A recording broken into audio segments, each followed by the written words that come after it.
आदाब, नमस्कार। Public India देख रहे हैं आप। मैं हूं आपके साथ बुशरा खानम फहाद। आप सबको बेसब्री से इंतजार आज के दिन का होगा क्योंकि आज है 20 जुलाई। इस तारीख का इंतजार इसलिए भी था क्योंकि आज से एक तो मॉनसून का संसद सत्र जो है वो शुरू हो रहा है, मॉनसून सत्र शुरू हो रहा है और उसके साथ-साथ आज होना है मार्च, यानी कि जो निकलना था जंतर मंतर से संसद तक के लिए, जिससे पूरी देश भर से कहा जा रहा है, दावा किया जा रहा है कि छात्र वहां पर पहुंचे। लेकिन मैं आपको जानकारी के लिए बता दूं कि पहले इस पूरे मार्च में देरी हुई, काफी देरी इस मार्च में देखने के लिए मिली। मोबिलाइजेशन वहां पर हो रहा था और अब ये खबर पूरी मैं आपको पुष्टि के साथ ये बता रही हूँ कि वहां पर जो लाठी चार्ज है वो किया गया है। जब संसद की तरफ मार्च करने के लिए जंतर मंतर से जब लोग वहां से निकलने लगे, जिसमें चंद्रशेखर आजाद भी थे, सोनम वांगचुक की पत्नी भी थी और अभिजीत दिपके और तमाम लोग जो है वो इसमें शामिल थे। 3-4 देख रहे होंगे कि मोबिलाइजेशन बड़े पैमाने पर शुरू हो गया था। ये उस वक्त की तस्वीरें हैं जो आप अपनी स्क्रीन पर देख रहे हैं, जब जंतर मंतर की साइड पर जहां पर प्रोटेस्ट ये लगातार चल रहा है, वहां पर छात्रों का, आम लोगों का इकट्ठा होना शुरू हो गया था और ये कहा गया था सीजेपी की तरफ से कि एक ही झंडा आपके हाथ में होना चाहिए और वो होना चाहिए तिरंगा। ये उनकी तरफ से कहा गया था। कोई भी इस तरह के स्लोगन ना लगाए जाएं, आप अपना ख्याल रखें, इस तरह के तमाम जो एडवाइजरी है वो जारी की गई थी। ये तस्वीरें जो आप देख रहे हैं, ये जंतर मंतर की ये तस्वीरें हैं जब वहां पर देशभक्ति के गाने गाए जा रहे थे और साथ ही साथ ये जो वहां पर लोग हैं वो बड़ी तादाद में इकट्ठा होना शुरू हो गए थे। इसके अलावा न सिर्फ जंतर मंतर पर बल्कि जहां बैरिकेटिंग की गई है उसके उधर भी, यानी कि इधर की तरफ जहां जंतर मंतर है और दूसरी तरफ भी बड़ी तादाद में इकट्ठा होना शुरू हो गए थे लोग। लेकिन ये पहले से ही ये पता था कि इस मार्च को नहीं निकलने दिया जाएगा। ये मैं आपको आज इस कार्यक्रम में परत दर परत मैं आपको बताऊंगी कि शुरू से ये जो ये जो पूरा प्रोटेस्ट सीजेपी का शुरू हुआ है वो किस तरह से एक तरह का स्टेज्ड प्रोटेस्ट था और कैसे उसकी अब परत दर परत खुलती हुई नजर आ रही है। मैं पहले दिन से आपको आगाह कर रही थी और अब वो लोग जो इसके हितैषी भी थे, जो इसके बारे में बड़ी बड़ी बातें कर रहे थे, कल से वो तमाम लोग भी अब इस पर सवाल उठाते हुए नजर आ रहे हैं। और क्यों उठ रहे हैं ये सवाल और क्यों मैंने अपनी पहले वीडियोस में भी ये तमाम सवाल आपके सामने पहले ही रख दिए थे और अब जो लोग इसके हितैषी थे या इसके फेवर में बात कर रहे थे, अब वो भी इसके बारे में बात करते हुए नजर आ रहे हैं।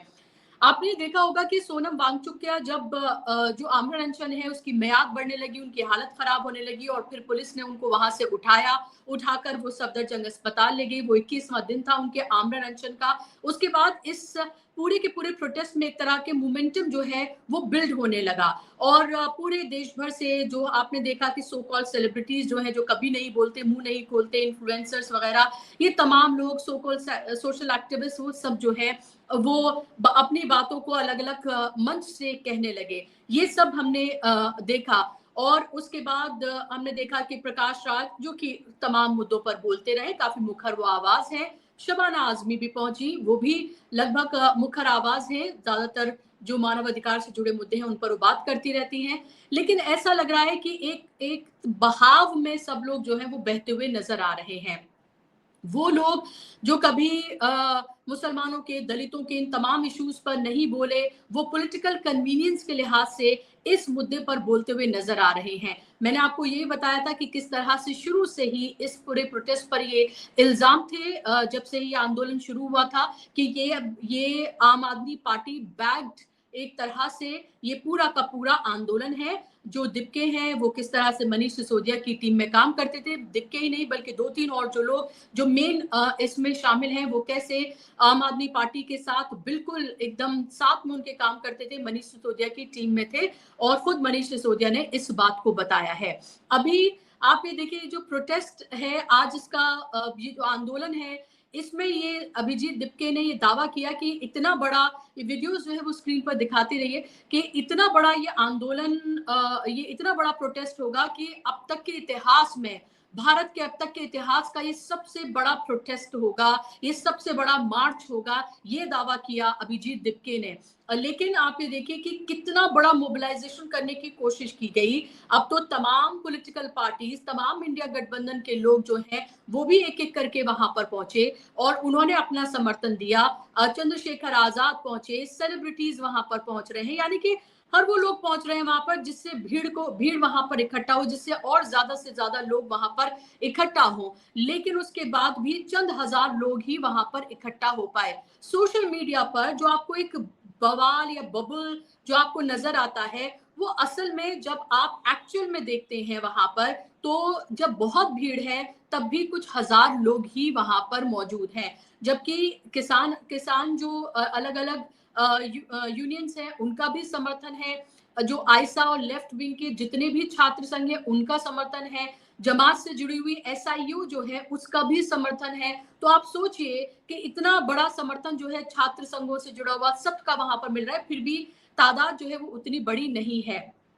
और मैं आपको ये बता दूं कि जब ये लोग वहां से निकल रहे थे तब बड़े पैमाने पर तैयारी जो है की गई थी सरकार की तरफ से, पुलिस बल की तरफ से, और अमित शाह की पुलिस जो है वो तैनात थी वहां पर।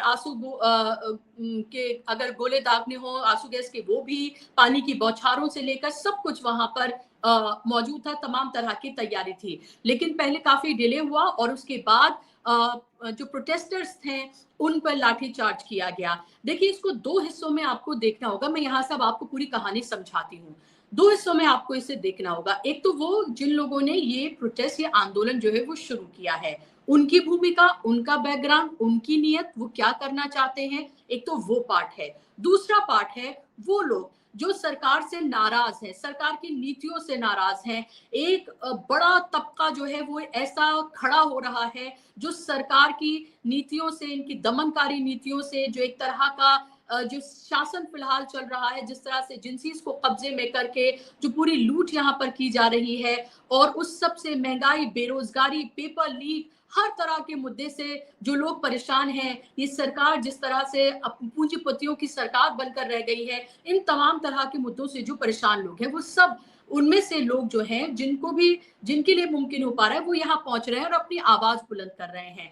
तो जो मकसद है, यानी कि नीट पेपर लीक से लेकर और दूसरे मुद्दे जो हैं उसको जुड़े हुए लोग वहां पर जो पहुंच रहे हैं, तो मैं लोगों पर सवाल नहीं उठा रही हूँ, क्योंकि उनकी नाराजगी है, वो नाराज है, इस सिस्टम से नाराज है, इस जो लोकतांत्रिक निजाम लगातार कमजोर किया जा रहा है, जिन उठती हुई आवाजों को दबाया जा रहा है, ये वो तमाम लोग हैं जो वहां पर आके अपनी आवाज को, उनको लग रहा है कि आवाज में आवाज मिलेगी और वो अपनी आवाज को मजबूत कर पाएंगे। इसीलिए छात्र जिनके करियर को बर्बाद किया जा रहा है, पेपर लीक हो रहे हैं, तमाम तरह की चीजें हो रही हैं, नौकरियां नहीं मिल रही हैं, साल साल भर वो तैयारी करते हैं लोन लेकर और फिर उनको सुसाइड करने पर मजबूर किया जाता है, वो तमाम लोग जो हैं वो वहां पर मौजूद हैं। तो उनकी नीयत, उनका मकसद, उनका पर्पस प्योर है।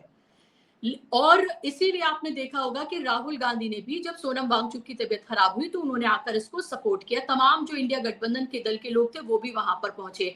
हालांकि राहुल गांधी के अलावा, कांग्रेस के अलावा जो दूसरे दल हैं, उन्हें पकी पकाई रोटी खाने की भी आदत है। अपने आप तो कोई आंदोलन कर नहीं रहे, कहीं पर भी आप देख लीजिए, अगर एनएसयूआई के अलावा अगर आपको कोई नजर आ जाए तो आप मुझे बताइएगा। उन्हें पकी पकाई रोटी खाने की आदत है, उन्हें लग रहा है कि पका हुआ कुछ है, जाकर हम इसमें जो है अपनी आवाज से आवाज को मिला दें और कह दें कि हम भी इनके साथ हैं, ताकि हमारी भी वाहवाही हो जाए। लेकिन अब आप ये देखिए, कल से जो एक वीडियो जो मैंने अगर आप जाकर देखेंगे पब्लिक इंडिया पर, तो मैंने और आनंद जी ने एक कार्यक्रम किया था शनिवार के दिन, और उस कार्यक्रम में हमने इन तमाम चीजों को उठाया था। एक इंटरव्यू दिया था सोनम वांगचुक ने। इस इंटरव्यू में सोनम वांगचुक से अलग अलग तरह के सवाल पूछे गए। एक सवाल उनसे ये पूछा गया कि आप इस आंदोलन से या अभिजीत दिपके से किस तरह से जुड़े। उनका जवाब आप सुनिए। वो कहते हुए नजर आते हैं, अब वो पूरी आग की तरह से वायरल है सोशल मीडिया पर, अब वो कहते हुए नजर आते हैं इसमें कि जो वीके सक्सेना है, जो पहले दिल्ली के एलजी थे, अब लद्दाख के एलजी हैं, उन्होंने उनको प्रेशराइज किया, उनसे बार बार कहा, और कहा कि वो अभिजीत दिपके से बात करें, इन लोगों से बात करें और उसके बाद इसका हिस्सा बने।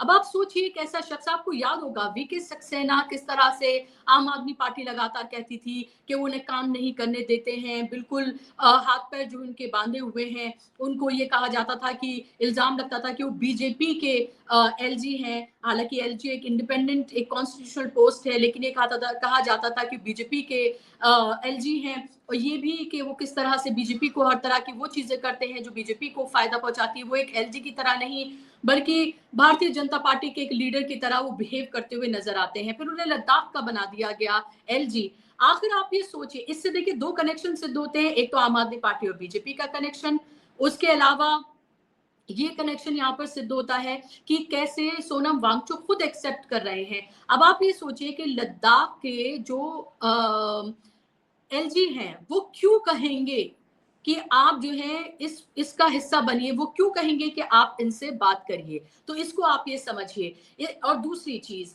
कि एनएसए जो है कुछ महीने पहले ही एनएसए जो है वो सोनम वांगचुक से हटाया गया।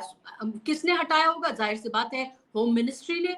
होम मिनिस्ट्री की तरफ से एनएसए जो है सोनम वांगचुक की तरफ के ऊपर जो लगा था वो हटाया गया। दूसरी तरफ आप ये देख रहे हैं स्टेन स्वामी से लेकर शर्जील इमाम से लेकर उमर खालिद से लेकर उनके ऊपर के जो यूएपीए लगा हुआ है, 6-6 साल से वो जेल में हैं, उनका ट्रायल तक शुरू नहीं हुआ है। दूसरा, स्टेन स्वामी जो है उन्होंने एक सिप उनको चाहिए थी, एक स्ट्रॉ उनको चाहिए थी, वो स्ट्रॉ उनको नहीं दी गई और किस तरह से उनकी मौत हुई मुझे बताने की जरूरत नहीं है। तो आखिर सोनम वांगचुक के ऊपर से ये एनएसए हटाया गया, इसको लेकर भी सवाल उठाए जा रहे हैं। अब सबसे बड़ा सवाल जो उठ रहा है वो ये कि पुलिस उनको उठा लेकर गई, सफदरजंग हो गए। कल उनकी पत्नी जो है वो प्रोटेस्ट साइट पर आती है और प्रोटेस्ट साइट पर आकर सोनम वांगचुक का एक लेटर है, हैंड रिटन लेटर, वो आकर वो सुनाती हैं। उस लेटर में जो कहा गया है, वो लेटर देखिए आप यहाँ पर देख सकते हैं, आप खुद भी पढ़िए। और उसमें ये लिखा गया है कि उसमें धर्मेंद्र प्रधान के इस्तीफे की बात नहीं है कहीं पर भी इस पूरे लेटर में। और उन्होंने कहा है कि सारा का सारा एक तरह से भार जो है वो उन्होंने विपक्ष पर डाल दिया है। उन्होंने कहा है कि वो अपनी हड़ताल, अपनी आमरण अनशन जो है वो आज खत्म कर देंगे अगर सरकार शिक्षा व्यवस्था में हाल की नाकामियों, पेपर लीक वगैरह की जिम्मेदारी लेती है। फिर उन्होंने लिखा है या अगर अलग अलग पार्टियों के जो सांसद और नेता हैं हमें भरोसा दिलाते हैं कि अब संसद में ये मुद्दा उठाएंगे।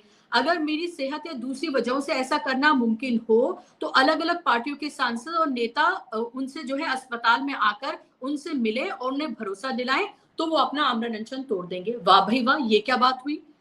मतलब आप शुरुआत आपने की थी धर्मेंद्र प्रधान के इस्तीफे से और अब आप बात आ गए हैं सारा भार डाले हैं विपक्षी दलों पर। अरे विपक्षी दल कांग्रेस जो मेन अपोजिशन की पार्टी है, अपोजिशन लीडर जो हैं वो तो लगातार इस मुद्दे को उठा ही रहे हैं। और ऐसे वैसे नहीं, अभी भी मशाल मार्च से लेकर कैंडल मार्च से लेकर सड़कों पर उनके जो बड़े बड़े एमपी, एक्स मुख्यमंत्री से लेकर मौजूदा मुख्यमंत्री से लेकर सब हर कोई आकर सड़क पर उन्होंने पानी की बौछारें सही, लाठी डंडे सहे और उन्होंने ये अलग अलग जगहों पर मार्च निकाला। किस लिए निकाला था? शिक्षा व्यवस्था में सुधार और नीट पेपर लीक को लेकर। लगातार राहुल गांधी ने एक नहीं कई कार्यक्रम किए, संसद के अंदर बाहर हर जगह जहां मौका मिला उन्होंने इस मामले को उठाया, उन्होंने ट्वीट किए, उन्होंने नीट के छात्रों, उनके माता पिता सबसे उन्होंने बातचीत की। आपको तो सबसे पहले करना चाहिए था उनकी आवाज में आवाज आप मिलाते, लेकिन आपको अपना अलग आंदोलन शुरू करना था। जो सीजेपी है उसको, अभिजीत दिपके, सोनम वांगचुक और दूसरे लोगों को इनको अपना आंदोलन शुरू करना था, क्योंकि आपको पता है कि इसके पीछे की दरअसल नियत क्या थी और किस तरह से पूरा का पूरा जो है वो प्रोटेस्ट शुरू किया गया था। अब धर्मेंद्र जो पहली ही शर्त है इसमें कि सरकार जिम्मेदारी ले, धर्मेंद्र प्रधान ने ये कहा, माफी भी मांग ली थी और धर्मेंद्र प्रधान ने गलती भी मान ली थी, लेकिन इस्तीफा नहीं। इस सरकार में इस्तीफा नहीं होता है, ये बात ये फिर से सरकार बताती हुई नजर आ रही है। धर्मेंद्र प्रधान का इस्तीफा नहीं होगा, ये बात भी अब फिर से स्टैब्लिश होती हुई नजर आ रही है। सोनम वांगचुक को शायद ये कहा गया होगा कि धर्मेंद्र प्रधान का इस्तीफा हो जाएगा, इस्तीफा होगा, पार्लियामेंट शुरू होगी और उसके बाद वो अपना धरना, अपना आमरण अनशन जो है वो तोड़ देंगे, लेकिन अभी ऐसा हुआ नहीं। तो उन्होंने ये जो इस्तीफे की बात है इसको ही दरकिनार कर दिया है, उसको ही साइडलाइन कर दिया है, और अब वो कह रहे हैं कि विपक्षी पार्टियां भी, विपक्षी पार्टियां तो अपोजिशन की पार्टियां तो अपनी बात को उठा ही रही हैं, वो तो इस मामले को उठा ही रही है, मैं आपको बता ही रही हूँ लगातार। तो आखिर जो माता पिता हैं, जिन 20 बच्चे जो थे जिन्होंने सुसाइड की, उनके माता पिता से क्या आपने बात की? क्या आपने उनसे पूछा कि भाई अब हम ये करने जा रहे हैं, हमारी मांग अब बदल गई है? क्या आपने उनसे पूछा? क्योंकि उनकी बिना पर ही तो आप ये प्रोटेस्ट कर रहे हैं, उनके लिए ही तो आपका दावा है कि आप ये प्रोटेस्ट कर रहे हैं, ये आंदोलन कर रहे हैं। दूसरा कि जो मार्च जो निकाला जा रहा है, हालांकि अब लग नहीं रहा है कि ये मार्च जो है वो कहीं से भी पूरा होगा। तो मेरा सवाल ये है कि क्या आपने इन छात्रों के माता पिता से ये कहा कि जो मेन जो हमारे हीरो रहेंगे, मेन जो हमारे लोग रहेंगे, चेहरा रहेंगे, वो लोग रहेंगे जिन्होंने अपने बच्चों को खो दिया इस पेपर लीक की वजह से, लेकिन वो भी होता हुआ यहाँ पर नजर नहीं आ रहा है। तो आप ये समझ लीजिए कि किस तरह से शुरू से ही इसको लेकर सवाल उठ रहे थे। इससे देखिए सरकार क्या हासिल करना चाहती है। सरकार इससे हासिल ये करना चाहती है कि जो उठती हुई आवाजें हैं, जो गुस्सा है, उसे पता है कि ये गुस्सा जायज है, लोगों का गुस्सा जायज है। लोग जो हैं कि वो लगातार इस सवाल को जो है वो उठा रहे हैं। उनके अपने जो बच्चे हैं, जिस तरह से उनके साथ जो कुछ हुआ, उनका पेपर लीक और ये तमाम चीजें जो हुई, वो जाहिर सी बात है कि वो उनके जायज मुद्दे हैं। लेकिन यहाँ पर जो प्रोटेस्ट जिस तरह से ऑर्गेनाइज और ये सब कुछ किया, इससे सरकार को फायदा ये है कि आवाज जो है वो उनकी उठ भी जाए और वो अपना गुस्सा भी निकाल ले और उसका पॉलिटिकल फायदा ना हो, पॉलिटिकल फायदा विपक्षी पार्टी को ना हो। यानी कि मेन विपक्षी पार्टी कांग्रेस, सबसे बड़ी दुश्मन कौन है? कांग्रेस ही है, उसको सीधे तौर पर फायदा ना हो जाए इस गुस्से का, क्योंकि जेनजी सीधे तौर पर राहुल गांधी से जुड़ता हुआ नजर आ रहा है। आप इस पूरे मामले को इसी तरह से समझिए, सोनम वांगचुक वही है। मैं बार बार आपको बता रही हूँ, बार बार बताना जरूरी है ताकि आपके जहन में घुस जाए। 370 पर जो नहीं बोले थे, मानव अधिकारों के किसी इशू पर वो नहीं बोले थे। उन्होंने सपोर्ट किया था जब नोटबंदी हुई थी 2023 में धर्मेंद्र प्रधान से मिलकर, जो न्यू एजुकेशन पॉलिसी है उसका उन्होंने समर्थन किया था। अभी भी जो आयसा से जुड़े हुए जो छात्र हैं वो अभी भी आमरण अनशन पर हैं। नेहा जो आयसा की प्रेसिडेंट है वो भी अभी आमरण अनशन पर है, उनका अनशन अभी टूटा नहीं है, लोग आके उनसे मिल रहे हैं। कहा तो ये जा रहा है कि अभिजीत दिपके ने भी अपना अनशन जो है वो शुरू किया है, क्या वो अपना अनशन तोड़ेंगे? बहुत सारे इफ्स एंड बट्स जो हैं इस पूरे आंदोलन को लेकर अब उठ खड़े हुए हैं, वो सवाल जो पहले से ही उठ रहे थे। इसकी सिमिलैरिटीज आपको अन्ना हजारे के आंदोलन से बहुत ज्यादा होती हुई नजर आएंगी। एक ऐसी सरकार में जहां पर प्रोटेस्ट करने की इजाजत पॉलिटिकल पार्टीज को भी ना दी जाती हो उस तरह से। आपने देहरादून में देखा किस तरह से परेड मैदान में करना चाहते थे राहुल गांधी कांग्रेस, लेकिन इजाजत नहीं दी गई। वहां पर एक सिंगर को बुलाकर वहां प्रोग्राम किया गया, फ्री का प्रोग्राम कराया गया, जिसके हजारों के टिकट लेकर वहां पर जाते थे। If I am not wrong, Jasleen Kaur का वो प्रोग्राम था, और ताकि राहुल गांधी के प्रोग्राम में ना जा सके। लेकिन यहाँ तो ऐसा नहीं हुआ, यहाँ पर आप देखिए पूरा मौका जो है वो दिया गया है। अब थोड़ा सा ये होता हुआ नजर आ रहा है कि भीड़ देखिए, जब लोग जुटते हैं ना तो आप लोगों को कंट्रोल नहीं कर सकते। जब हुजूम जुड़ने लगता है ना तो आप उसको कंट्रोल नहीं कर सकते हैं। लोग उसे उसी तरह से देख रहे हैं जैसा दिखाया जा रहा है, छात्र उसे उसी तरह से देख रहे हैं जैसा उनको दिखाया जा रहा है। तो अब ऐसा लग रहा है कि ये जो है वो आउट ऑफ कंट्रोल होता हुआ नजर आ रहा है, और जो बड़े पैमाने पर समर्थन मिल रहा है, वो समर्थन जो जुट रहा है, वो अब भीड़ को कंट्रोल आप नहीं कर सकते। और इसीलिए ये देखिए कि ये साफ तौर पर लग रहा है कि ये प्रोटेस्ट पूरी तरीके से, अभी अगर हम बात करते हैं तो मैं तस्वीरें जो देख रही थी फिलहाल की, वो जो पुलिस है उसने लाठीचार्ज किया है और संसद मार्च के शुरू होते ही, और वो तस्वीरें जो है वो साफ तौर पर देखी जा सकती हैं। और ये भी बता रही हैं कि कैसे इस प्रोटेस्ट को, जाहिर सी बात है कि आगे नहीं बढ़ने दिया जाएगा, ये पूरी तरीके से तय है। बैरिकेडिंग को तोड़कर पार्लियामेंट थाने तक पहुंचे हैं। दीप के बोले कि हमें कोई नहीं रोक सकता है, वो ये कहते हुए नजर आ रहे हैं। और ये अब ऐसा लग रहा है कि ये प्रोटेस्ट जो है वो कहीं ना कहीं उग्र होता हुआ नजर आ रहा है और पूरी तैयारी यहाँ पर कर रखी है। अब देखना ये होगा कि क्या लग नहीं रहा है बिल्कुल भी अभी देखकर कि इसको आगे पहुंचाया जाएगा, और अगर इस मार्च के बाद फिर आगे की तस्वीर क्या होने जा रही है, ये एक बड़ा सवाल जरूर है कि आगे क्या होगा जब ये पूरा का पूरा अगर आंदोलन आज का रुकता है। आज मैं आपको ये बता दूं कि पार्लियामेंट आज से शुरू हो रही है, इस मामले को पार्लियामेंट के अंदर भी उठाया जाएगा और पार्लियामेंट में जाहिर सी बात है कि कांग्रेस और तमाम विपक्षी जो सांसद हैं वो यहाँ पर उठाएंगे, क्योंकि वो लगातार वहां पर पहुंच भी रहे हैं। एक वीडियो शेयर किया गया है सीजेपी की तरफ से जिसमें ये कहा गया है कि जो प्रोटेस्ट साइट है उसके बाहर एक ट्रक है पत्थरों से भरा हुआ, वो ट्रक जो है वो पार्क किया गया है। तो क्या किसी तरीके से इसको पत्थरों से और इससे भी क्या रोकने की कोशिश है? ये अभी जो इंफॉर्मेशन है वो ये कि सीजेपी के प्रदर्शन में 10,000 से ज्यादा लोग और पुलिस ने यहाँ पर लाठीचार्ज किया है। वही मैं आपको कह रही हूँ कि ये जो दरअसल ये भीड़ जो है, जो लोग हैं, जो नाराज लोगों की तादाद बहुत ज्यादा है।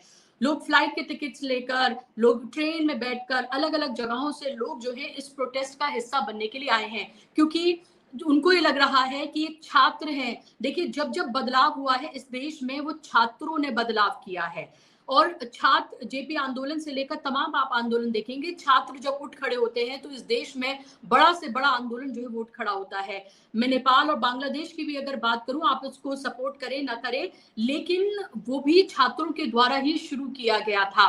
तो क्या अब ये हाथ से निकलता हुआ ये प्रोटेस्ट जो है वो नजर आ रहा है? ये एक बड़ा सवाल जरूर है और आज का दिन देखना बेहद अहम होगा। 10,000 एक अच्छा नंबर होता है इस प्रोटेस्ट में अगर इतने लोग जुड़े हैं, और ये साफ तौर पर ये लग रहा है कि अगर ये बढ़ता है तो ये यहाँ पर अगर लाठी चार्ज वगैरह होता है, जख्मी वगैरह होते हैं, तो ये जो प्रोटेस्ट है ये वो दूसरा रूप जो है वो ले सकता है। तो एक तरफ तो वो लोग हैं, फिर से मैं आपको क्लियर कर दूं, एक तरफ तो वो लोग हैं जिन्होंने इस प्रोटेस्ट को शुरू किया, किसके कहने पर किया, कैसे किया, वो मैं आपको पूरी भूमिका बता दी। दूसरी तरफ वो लोग हैं जो इसका हिस्सा है, जिनकी नीयत पूरी तरीके से साफ है। और आपको मैं ये भी बता दूं कि कोई भी बदलाव देश में जब तक सत्ता परिवर्तन नहीं होती तब तक नहीं हो सकता है। सीजेपी लगातार ये कह रही है, जिस तरह से आम आदमी पार्टी ने कहा था कि सीजेपी भी अरविंद केजरीवाल ने कहा तब तो आम आदमी पार्टी नहीं थी, सीजेपी भी लगातार कह रही है। सोनम वांगचुक की एक नहीं इस तरह के अलग अलग प्रोटेस्ट साइट पे जब वो गए हैं तो उनकी बात, एक वीडियो है जो वायरल हो रहा है जिसमें वो ये कह रहे हैं कि सत्ता परिवर्तन उनका मकसद नहीं है। He is not against BJP, वो बार बार ये कहते हैं कि वो बीजेपी के अगेंस्ट नहीं है, सत्ता परिवर्तन उनका मकसद नहीं है। तो आप सोचिए कि कितनी शैलो है उनकी ये मांग, क्योंकि इस बिना सत्ता परिवर्तन के तो कुछ नहीं हो सकता है। अगर आप ये कहें कि बीजेपी भी बुरी है, कांग्रेस भी बुरी है, राहुल गांधी भी, नरेंद्र मोदी भी, तो इससे ज्यादा तो कन्वीनियंट आप पॉलिटिक्स फिर कर नहीं सकते हैं। तो अब ये बहुत अहम होगा आज के दिन को पूरे को देखना। अब तक जो अपडेट्स थी वो मैंने आपके सामने रखी, मुझे जरूर बताइएगा ये कार्यक्रम आपको कैसा लगा। नमस्कार।